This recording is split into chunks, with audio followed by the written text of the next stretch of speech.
Eh bien bonjour à tous, j'espère que vous allez bien, on se retrouve sur Final Fantasy VII Ever Crisis pour parler de l'événement de classement. Donc dans cette vidéo, je vais vous montrer les deux équipes que j'ai utilisées pour scorer sur chacun des boss. On ira faire un tour du côté des Battle Effects et on fera les deux combats, donc chacun des combats pour vous montrer un petit peu comment je manage les combats. Je vous mettrai les timecodes en description.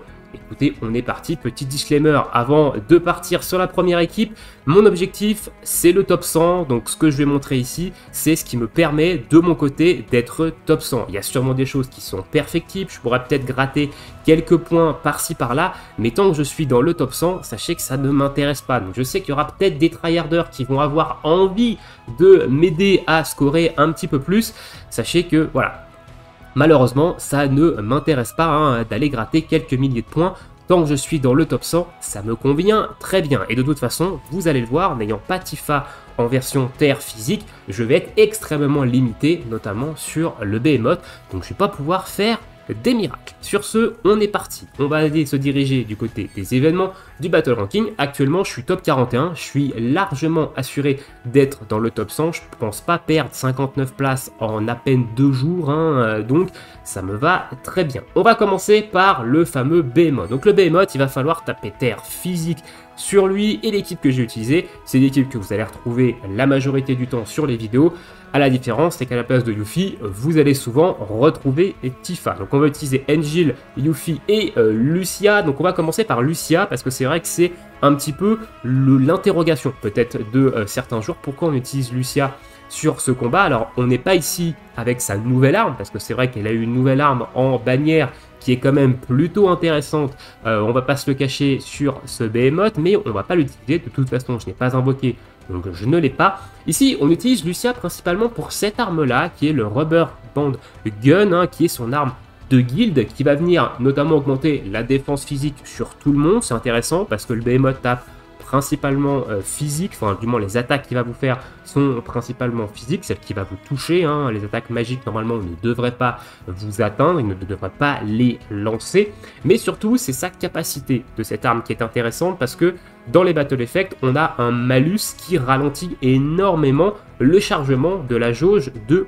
posture, et du coup vous ne profitez quasiment pas dans le combat de la pleine puissance en fait de la posture d'attaque, et du coup la R-habilité d'augmentation de potentiel physique sur cette jauge de posture ne s'active que vers la fin du combat. Donc si on veut vraiment profiter de ça et vraiment venir augmenter le DPS de notre DPS, on va utiliser cette arme pour le fait qu'elle augmente en fait la jauge de posture de 20%, et vous allez le voir dans le combat, ça permet de charger relativement rapidement en fait la jauge de commande et de pouvoir profiter en fait de la pleine puissance de la jauge en posture d'attaque pour vraiment mettre beaucoup de dégâts avec votre DPS. C'est vraiment surtout pour ça qu'on utilise Lucia sur ce combat. En deuxième arme, si vous avez sa nouvelle arme, mettez-la. Si vous ne l'avez pas, moi j'ai mis Nightjar pour la réduction de défense physique. Alors le Behemoth est immunisé à la baisse de résistance physique, mais le Balwar qui l'accompagne, lui, ne l'est pas. Il va falloir tuer les deux pour pouvoir finir le combat. Donc le fait de lui mettre une petite baisse de résistance physique, ça reste quand même plutôt intéressant. Le reste ici, c'est quasiment interchangeable. L'arme ultime n'est pas forcément mandatory. Au niveau de la limite, on va utiliser sa troisième limite, qui se charge rapidement et qui va venir augmenter l'attaque physique et l'attaque magique, ça peut toujours être intéressant. Le costume, c'est son costume 4 étoiles ici, attaque, défense physique. On va quand même prendre une petite Tezuna fatigue, parce que aléatoirement, l'un de vos personnages va prendre une fatigue. Si c'est votre DPS qui le prend, c'est un petit peu embêtant, parce que la fatigue, ça augmente le coût en ATB des attaques physiques. Donc c'est un petit peu embêtant, donc il va falloir cleanse en fait cette fatigue, si jamais c'est sur votre DPS. Et derrière, on va avoir des matérias qui vont être là principalement aux F tier, mais surtout pour les stats. Alors, autre chose par rapport à Lucia qui peut servir aussi dans ce combat, c'est que cette arme-là, elle a un boost de sigil triangle. Donc on va mettre un sigil triangle dans le troisième slot pour avoir un +2. Et l'overspeed de Lucia, c'est également un boost sur le sigil triangle. Donc en fait, elle va permettre de casser le sigil du boss, même avec le Battle Effect qui réduit de -3 les sigils qu'on casse, parce qu'on va casser 4 sigils par attaque et du coup on va pouvoir le péter et en plus de ça ça réduit de 1 l'ATB avec l'activation de l'overspeed, donc on va pouvoir casser en fait le sigil très rapidement du boss, donc ça peut également avoir son utilité afin de ne pas prendre en fait l'attaque si jamais vous n'avez pas la capacité de le tuer avant la fin de cette phase là. Au niveau des subs, elle a que des subs qui sont là pour augmenter la P attaque, donc des armes de P attack all et des armes de P def all pour venir augmenter la défense physique. On va passer maintenant sur Engil. Donc Engil, c'est un petit peu le tank buffer des buffers de l'équipe. Au niveau de son costume, j'ai mis celui du demi-anniversaire, mais vous pouvez mettre celui que vous voulez. La limite, mettez celle que vous voulez. De toute façon, il n'aura pas le temps de la lancer. Au niveau de sa combinaison d'armes, donc j'ai mis la Stalwart Integrity pour l'augmentation de défense physique et l'augmentation surtout d'attaque physique pour venir booster le DPS. Et en arme secondaire, la Shinra Greatsword Model E qui elle va être là pour baisser la résistance à la terre afin de faire beaucoup plus de dégâts de terre. Son arme ultime est absolument pas obligatoire, les matérias ici ne sont là que pour les statistiques, donc pas grand intérêt. Et encore une fois, lui aussi il a des armes de P attack all et des armes de P def all ici, donc moi j'ai mis celle de Vincent, celle de Cloud et une arme de guild pour la P def all. Et on va finir avec du coup mon DPS physique qui est chez moi Yuffie, je n'ai absolument rien d'autre que ceci. Donc en costume j'ai utilisé celui de l'anniversaire, mais on pourrait utiliser également celui du physique. Le problème c'est que celui du physique me donne du boost de physical ability et je suis déjà niveau 7, donc je n'avais pas d'intérêt en fait à mettre son costume là, donc j'ai préféré mettre celui-ci. On met Titan en invocation, chez moi il est que level 7. En arme principale, son arme qui tape évidemment terre physique, ça va être beaucoup plus intéressant. Et en arme secondaire ici, moi j'ai mis le Bahamut Cutter pour la P attack all, mais on pourrait mettre également une autre arme, et notamment on pourrait mettre celle-ci, voilà, qui est le Razor, qui elle va booster également le pot de terre, voilà, mais ça donne de l'attaque magique, donc j'ai préféré mettre une P attack all dessus, et surtout ça donne également du physical ability potency. Donc c'est cette air ability là qui s'active quand vous avez votre jauge de commande en posture d'attaque au max. C'est pour ça qu'on utilise Lucia pour vraiment la charger, pour vraiment profiter en fait de ce niveau 7 et de ses 80% de dégâts supplémentaires. Alors le petit point négatif avec Yuffie, c'est que il va falloir rester à 70% ou plus de PV si vous voulez profiter en fait de l'augmentation de 20% des dégâts sur son arme.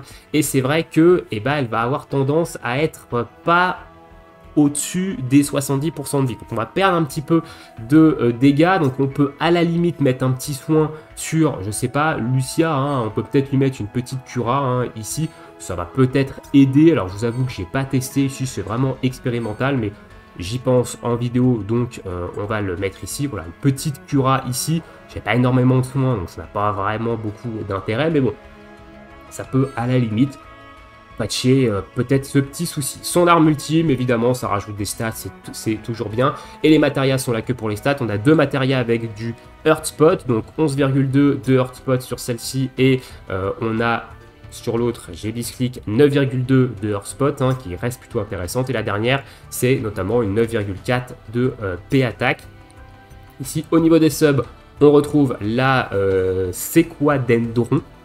Voilà, c'est quoi Dendron, qui va augmenter la P attack, mais surtout donner beaucoup de Hurt Spots, qui est une arme de Engil. On va retrouver l'ultimatique pour l'attaque et le physical ability potency, et l'ennemi launcher pour l'attaque et le physical ability potency. Donc voilà, on a quand même 12 700 de P attack, ce qui est quand même correct. On a quand même 237 de PDF, 10 500 PV, ça va suffire globalement. Au niveau des battle effects, on est sur 825% de bonus, donc je retire complètement en fait la défense physique et la défense magique pour pouvoir taper en fait beaucoup plus fort sur le boss. Au niveau des PV, je lui mets 9000%, vu que je n'ai pas Tifa et que Yuffie est quand même assez limité en termes de dégâts, je ne peux pas jouer en 23 000%.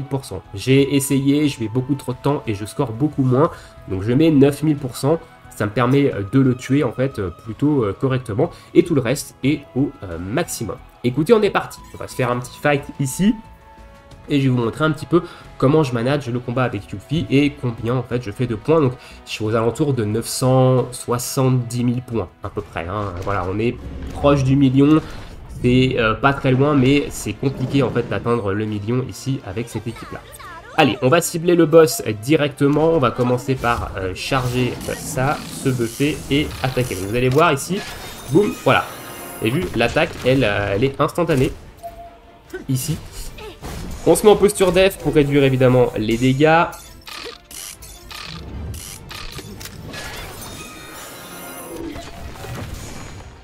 Hop, on se doit se mettre ici sur Lucia. Donc vous voyez, j'ai chargé quand même rapidement ma jauge grâce à l'attaque de Lucia. Et ici, voilà, on va prendre une petite tarte. Voilà, petit lag du changement de posture, mais ça on commence à avoir l'habitude avec les... Hop, on va réattaquer ici avec Lucia, histoire de charger il fait la jauge et de profiter en fait du maximum de dégâts. Voilà, donc là, on tabasse. Maintenant, on va tabasser, on va heal un petit peu évidemment Yuffie ici. Alors, elle a pris la fatigue, par exemple, donc on va évidemment dispel la fatigue. Donc là, j'ai un peu de chance parce que c'est Lucia et c'est Angel qui ont pris les focus. C'est assez aléatoire en fait, les focus du boss, hein. Sachez-le. Voilà. Ici, je vais passer sur le petit baloir à côté et on va descendre en fait le boss. Et ici, en fait, tout simplement, et ben, je vais... Voilà, donc là, je l'ai buté sans vraiment le vouloir particulièrement. Mais je l'ai buté à ce moment-là. Normalement, en fait, j'utilise Titan.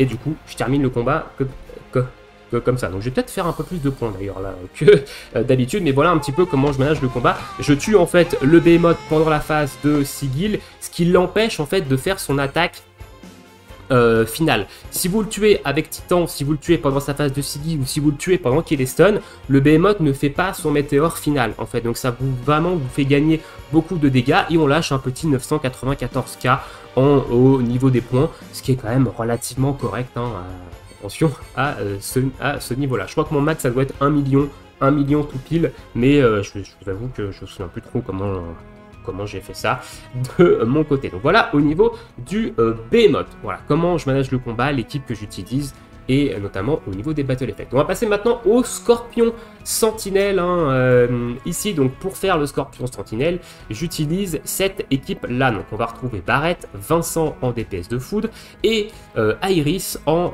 buffeuse débuffeuse. Donc Barrett, on va utiliser son arme ici qui va réduire l'attaque magique et l'attaque physique en zone et qui va taper foudre magique. Il va falloir taper magique de foudre en fait sur le Scorpion pour faire un maximum de scoring. Donc ça va être intéressant parce que du coup il y a 3 ennemis, il faut tuer les 3 ennemis et ils se mettent d'entrée de jeu en fait un buff d'attaque physique et d'attaque magique. Donc ça va réduire en fait les dégâts de tout le monde. Je rappelle que moins vous prenez de dégâts dans le combat et plus vous avez un bonus de points par rapport à ça. Donc c'est important de prendre le moins de dégâts possible.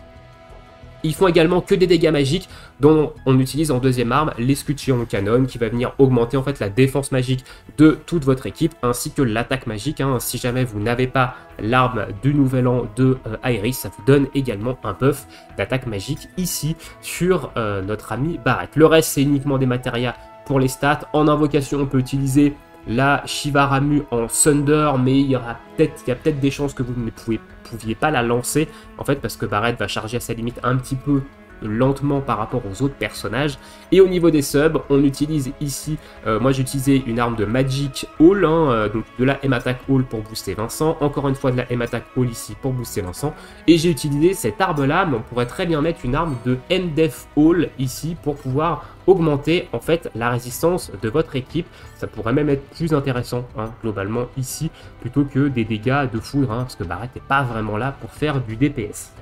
Au niveau de Vincent, du coup, c'est le DPS foudre de l'équipe, donc on va retrouver son costume d'Arcanum de foudre, hein, ici, pour augmenter les dégâts de foudre. Son arme de foudre magique, donc le Croc familiar, qui chez moi est OB7, qui va faire beaucoup plus de dégâts, 20% de dégâts supplémentaires si Vincent est buff. Donc il va être buff évidemment la majorité du temps du combat, donc on va avoir ces 20% ici de dégâts supplémentaires. En deuxième arme, j'ai mis le S1976C pour en fait avoir une autre arme qui va réduire la M-Attack en zone et permettre en fait à Barrett du coup de pouvoir buffer la MDF au début avant de prendre la grosse attaque et d'avoir quand même une bonne réduction des dégâts magiques en face. Son arme ultime ici, très intéressante parce que le Scorpion, une fois sa première attaque faite, il va passer en face de Sigil, ce qui va nous donner un boost d'ATB en fait de plus 3 sur toute l'équipe et qui va permettre en fait de burst d'avoir plus d'ATB et du coup de burst un petit peu plus, couplé à l'arme ultime de Iris qui va également nous donner 3 d'ATB quand on l'aura décidé, bah, ça permet en fait d'envoyer quand même pas mal d'attaques et notamment de battre le Scorpion avant, encore une fois, la fin de sa phase de Sigil, hein. Ça va être un petit peu le même processus que pour le Behemoth. Et du coup, bah, son attaque, elle est quand même intéressante parce que 40% de dégâts supplémentaires sur un hit, et bah, ça va permettre quand même d'augmenter un petit peu le DPS et de pouvoir avoir ce Scorpion Dawn avant la fin. On passe sur un Ramuh en invocation, donc chez moi il est niveau 10, les matérias sont là que pour les statistiques, et au niveau des subs, j'ai utilisé le Shockbuster qui va donner attaque et boost de Lightning Pot, le Sawed of GS qui va donner attaque et boost de Magical Ability Potency, et on finit avec le Sun Umbrella pour la M-Attack et le boost de Magical Ability Potency. Donc on est quand même sur un niveau 7 de M-Attack, d'ailleurs bien overcap, hein, ici par bien overcap. Niveau 6 de foudre, 70% de dégâts de foudre, un niveau 5 en magic de boost, donc 60% de dégâts supplémentaires, on a quand même un petit 30% ici en boost d'ability pots, ce qui est quand même pas dégueulasse, 12 600 ici de M-Attack, ça reste quand même plutôt correct. Et on finit avec Iris, donc Iris costume de l'anniversaire, hein, notamment pour l'attaque Hall, pour venir encore augmenter les dégâts de Vincent. On retrouve son arme de Nouvel An qui est de la M-Attack Hall, hein, encore une fois très intéressant pour booster le DPS, mais surtout elle va pouvoir diminuer la défense magique de tout le monde et augmenter l'attaque magique de toute votre équipe, donc c'est très intéressant également sur ce combat. Et on retrouve également son arme de FF6 qui elle va venir baisser la résistance à la foudre de tout le monde. Voilà, tout le monde est faible à la foudre, donc cette arme-là, elle a également une très bonne importance ici. Son arme ultime est également très forte, hein, pour le boost d'ATB que ça va donner, nous permettre de burst un petit peu plus et charger un petit peu plus vite les limites. Les matérias sont là que pour les statistiques. Au niveau de sa limite, on prend sa troisième, hein, qui est la limite qui va se charger de plus, qui va nous permettre au moins de claquer une limite en fait avec Ramuh. D'ailleurs sur Barrett, on va peut-être changer la limite, j'y pense, hein, ici. Et au niveau des subs, on retrouve ici une arme de M-Attack Hall, on retrouve une arme de Attack Hall ici, et cette arme-là, on pourrait d'ailleurs la changer, donc soit on met du M-Def Hall, encore une fois, pour venir augmenter la défense magique, soit on remet en fait une arme, soit de M-Attack Hall, mais je crois que j'en ai plus, je les ai toutes utilisées. Elles sont toutes sur mon truc, soit on remet une attaque Hall ici, hein. J'ai évidemment l'arme de Sephi, hein, que je pourrais mettre en attaque Hall, ce qui me permettrait de passer à un niveau 6 ici, et d'augmenter un petit peu les stats de mon Vincent, mais de pas de beaucoup. Donc ce qu'on va faire, c'est qu'on va mettre de la M-Def Hall. En plus de ça, vous avez vu, je fais un petit peu de Theorycraft vite fait pendant ce temps-là. Ça peut également être cool. Voilà, donc voilà au niveau de l'équipe un petit peu que j'ai alignée sur ce combat-là. On va rapidement changer la petite limite de Barrett. Comme je vous ai dit, on ne l'utilise pas. Donc on va utiliser son satellite beam. Comme ça, on va pouvoir augmenter encore plus les dégâts de Ramuh quand on va le claquer. Au niveau des battle effects, j'ai tout au max, sauf le debuff de résistance à la défense magique. Donc si vous le mettez, vous passez au niveau maximum 250. Vous gagnez 50% de bonus de points. Mais vous ne pouvez pas descendre en fait la défense magique des ennemis, donc peut-être que vous n'allez pas réussir du coup à tuer le Scorpion avant la fin de la phase de Sigil, donc moi je l'enlève. Voilà, donc je suis quand même en niveau, on est quand même sur un niveau 240 hein, ici, ce qui reste quand même plutôt correct. Allez, on va se faire le petit combat maintenant. Je vais quand même faire beaucoup plus de points hein, sur le Scorpion. J'ai une équipe beaucoup plus optimisée, beaucoup plus de DPS aussi de mon côté, donc ça va être quand même beaucoup plus facile. Allez, on est parti, ici, hop, on débuff directement, donc on enlève la défense magique de tout ce petit monde-là. On va buffer ensuite la défense physique et on va claquer, si on le peut, l'ultime de Vincent et on va se buffer. Hop, et on passe en posture def. Voilà, donc là on est prêt, on est buffé, c'est débuffé en face, on prend l'attaque, et pas énormément de dégâts non plus. On repasse en posture attaque. Et derrière, c'est parti, on va se taper. Hop, hop, hop. Donc là, la phase de Sigil débute. Donc on a un petit boost d'ATB, ce qui est plutôt correct. On va claquer l'arme ultime ici de Iris pour redonner un petit boost d'ATB. On va rebuffer défense magique avec Barret. Et on spam. Le but c'est vraiment de le tuer avant la phase de Sigil hein, pour pouvoir profiter en fait de, cette phase de break. Et de pouvoir en fait derrière nous permettre de faire beaucoup plus de dégâts. Donc là je claque l'overspeed. Ce qui me permet en fait de charger Ramuh et je claque. Juste de ça, j'ai un niveau de rôle au maximum, hein, sur un sphérié de rôle au maximum sur Vincent. Donc là on devrait buter le scorpion normalement avec Ramuh. Non, pas du tout, absolument pas. Absolument pas, mais on devrait le buter normalement avant qu'il fasse son attaque. Non, on n'a pas réussi à le buter, alors c'est assez étonnant. Pourquoi j'ai pas réussi à le buter ici? Et du coup, on prend l'attaque. Alors on devrait pas forcément prendre l'attaque ici, donc c'est un petit peu dommage. On le bute ici, et derrière on passe sur évidemment les deux ZAD. Hein. Ce qu'on va faire, c'est qu'on va recommencer, parce que normalement, je devrais le buter. Je devrais le buter avant en fait la fin de sa phase Sigil, donc j'ai peut-être claqué Ramuh un petit peu trop vite. Un petit fail. Le petit fail, ça arrive. Hein. En plus de ça, je fais des vidéos en one shot, donc c'est encore plus problématique. Mais ça va bien se passer. Allez, on y va. On débuffe tout ça.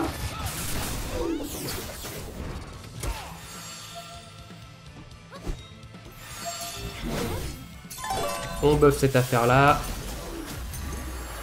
Ce qu'on va faire, c'est qu'on va débuff.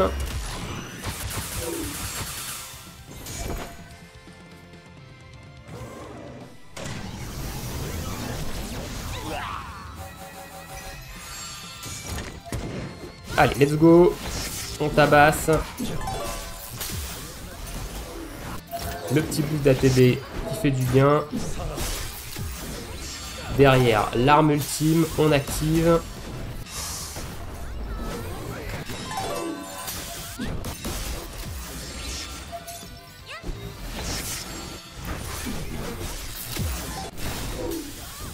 On va claquer l'overspeed. Hop. On va également claquer l'overspeed ici. On va claquer l'overspeed ici. On va claquer l'arme ultime. Alors l'overspeed n'est pas parti sur Vincent, tiens. C'est assez étonnant. Et on va claquer tout ça. Ok, bon. J'arrive pas à le buter avant. D'habitude je le tue avant. Alors je fais peut-être une erreur au début. Je pense que je dois faire... Il y a une attaque que je fais pas avec Vincent.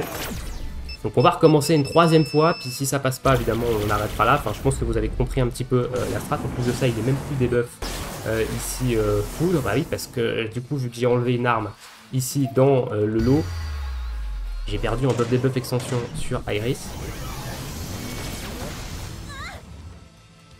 Allez, on va se faire un dernier try.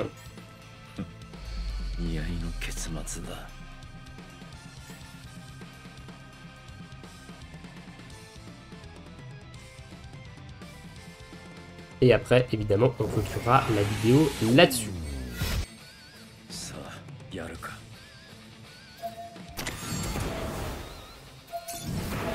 Allez, on débuff avec tout ça. Hop, c'est parti.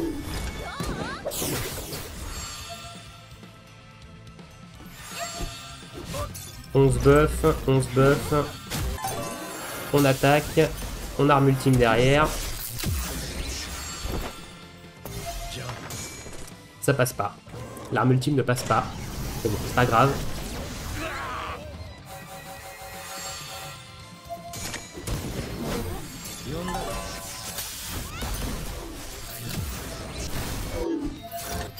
Hop. Allez.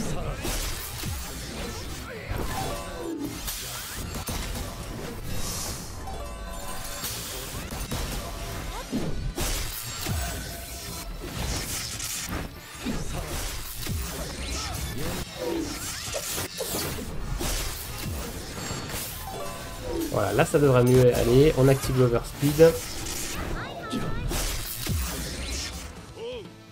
Et on claque.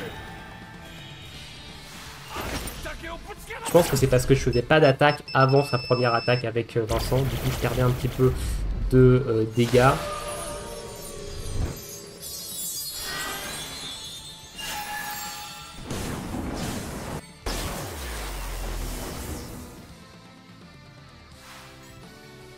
Allez hop. Voilà, donc là on a réussi à le tuer juste avant la phase. Donc c'est très très bien ici. On va réussir du coup à buter les ZAD à ce niveau-là. On prend quand même son spray. Pas trop grave. Et on a fini. Voilà, donc là j'ai réussi à le tuer avant la fin de sa phase de Sigil. Je sais pas pourquoi en fait avant ça ne passait pas, peut-être parce que je n'attaquais pas en fait avec Vincent dans la P1, mais du coup on a réussi à passer ici, on fait un petit peu mieux, on fait même 1 312 000, hein, donc j'ai même amélioré mon score sur cette run là. Je pense que vous avez un petit peu compris le principe de la run. Voilà un petit peu pour mes deux équipes, les deux combats. Désolé pour les deux combats fail d'ailleurs sur le Scorpion, hein, évidemment ça arrive. Vous avez dit, j'ai pas non plus énormément tryhard, donc du coup il y a des trucs que j'avais un petit peu oublié à ce niveau-là. On est repassé top 39. Bon, de toute façon, on est assuré d'être dans le top 100, je pense. Hein. Je pense pas perdre, évidemment, autant de places d'ici là. 61 places, je pense que là, on est... ça va passer top 100. Voilà, dites-moi dans l'espace commentaire si en tout cas ça vous aura aidé vous à améliorer vos scores de votre côté, peut-être à rentrer dans le top 150 ou même dans le top 100 hein, en fonction de votre objectif. Et écoutez, je vous laisse ici, je vous souhaite une très bonne journée, une très bonne soirée, bon jeu et à bientôt. Ciao ciao.